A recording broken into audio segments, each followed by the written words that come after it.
So, let's talk about death. I know, morbid, right? Don't worry, I'm not going all philosophical on you, though I may be theoretical at points in this. This video may be a little risky due to the subject matter, but it's something I have been wanting to discuss for a while. And after watching Disney Pixar's Coco, finally, I feel that now is the right time. Any film that deals with death has to take risks. Even more so if death is the main theme of the film. You can have a character die in a movie and it's suddenly groundbreaking, or in the very least shocking, especially when it doesn't shy away from keeping the character dead. Death in animation has been a theme since the very first Silly Symphony, The Skeleton Dance, released in 1929.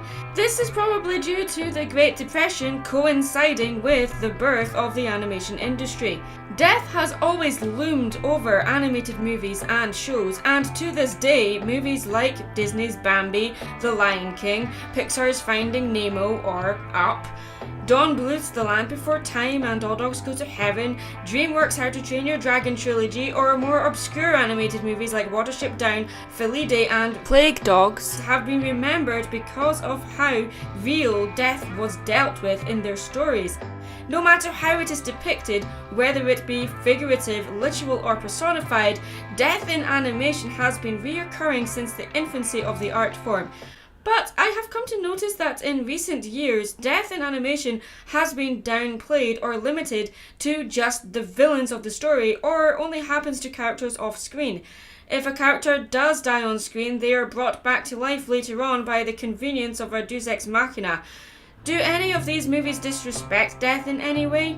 Personally, I think maybe, but though perhaps Bambi does slap you in the face with the whole happy singing bird scene following right after the scene where Bambi's mother is shot dead. Before I answer the question of whether or not death is disrespected in animation, I first need to ask the question of why death is such a recurring theme in animated movies in the first place. Well, to me, it is because death is inevitable and therefore should not be a subject that is avoided. It's not something that should be feared. I feel that with animated movies and shorts that are meant to be suitable for children, we need to show them that death is not evil. It is inevitable.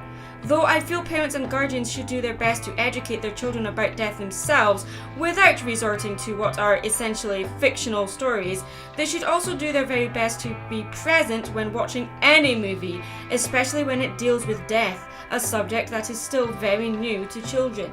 When it comes to portraying death as an anthropomorphic personification, better known as the Grim Reaper or the Angel of Death, the best example to me is death as he is depicted in the Terry Pratchett books and in the live-action series Hogfather and the two-part series The Colour of Magic and Light Fantastic. It may seem odd to bring this up as it is a live-action depiction, but to me it is the best example of death personified done right. He is literal, polite, fair, but powerful. He's almost a grandfather figure, and in some cases he is literally a grandfather in the story. But he is also ironically very human, possibly more human than many of the characters in the Discworld series. In animation though, the Grim Reaper has been reduced all too often to a joke character, like in The Grim Adventures of Billy and Mandy. Or he is outwitted, like in Animaniacs, reduced to a simple farmer in Adventure Time. Well, he is a Reaper after all, makes sense. Death has been shown to be easily cheated, like in The Simpsons, or to be just plain lazy, like in Family Guy. Is this really disrespectful to death? Definitely, I think so, personally. To me, death should never be depicted as a protagonist or antagonist, nor should it be depicted as a creature that is so easily cheated and outwitted, unless it's for a comedic effect. Death is the neutral party, neither good or evil. Death comes to us all eventually, so when death is the main theme of your story, or is made into an anthropomorphic personification, they should never be depicted as evil. Mysterious? Yes. Scary? Definitely. When looking at other recent animated movies that dealt with death, they tended to cop out at the last minute from killing off a character by bringing them back by unexplained means. Myself and other reviewers and analysts have come to call this the Care Bear trope. This is where characters who die are brought back to life by magic, tears, or no explanation whatsoever. And yes, Disney is guilty of doing this trope too. Personally, I feel this actually does more harm than good. It's not necessarily disrespectful, but it could come off as confusing, especially to a child that is still learning the concept of death. Another example of a movie that has death as its main theme is Corpse Bride. You could make a movie where your titular character is dead, like in Tim Burton's Corpse Bride, and still deal with death in a tongue-in-cheek way without having the goal being they want to be alive again. Corpse Bride isn't based on any particular mythology or religion either. The only thing Emily wants is to be happy and know that someone truly loves her. In this movie, death is never shown as evil. The antagonist of this movie is a reoccurring theme for villainy, and that is money. Because after all, the love of money is the root of all evil, not death. The problem with treating death too lightheartedly, though, is you end up losing some of the emotion when a character literally dies on screen. Corpse Bride is sadly guilty of this too. Twice.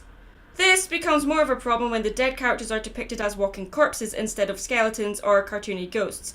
It can come off as too jarring, needlessly creepy, or sometimes just plain gross.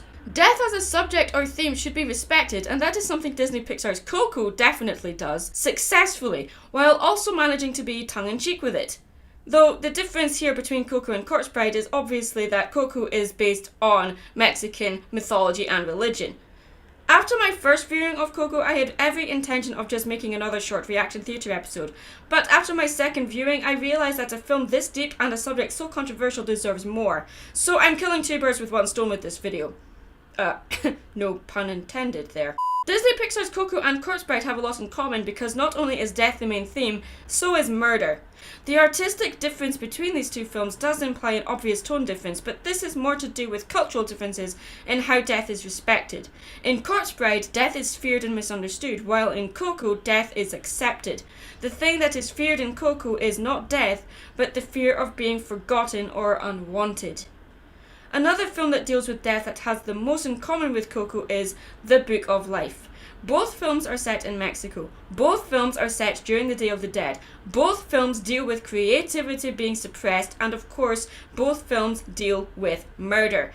As beautiful as The Book of Life is, I still feel that in spite of the theme, death is still depicted as the antagonist here.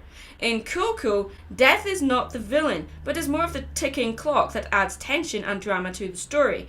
Being forgotten is the final death, and in some cases is even worse than death. Again, it's not something that is feared, it's something that is accepted as an inevitability. Death has been disrespected at times in animation. Of course it has.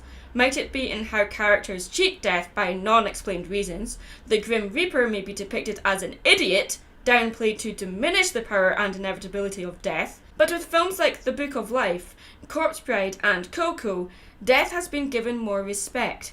Might it be through fear and misunderstanding, tricking and outwitting, or simply accepting and respecting it as a part of life? Death is never an easy theme or subject to deal with, but I found it interesting how animated films are starting to deal with death in a way that simplifies it down to something easier to understand without diminishing its effect or disrespecting it. Here's hoping that this continues and that films like Coco can be used to educate children about death and how it should be respected, not feared. I'm Mad Munchkin. Stay creative.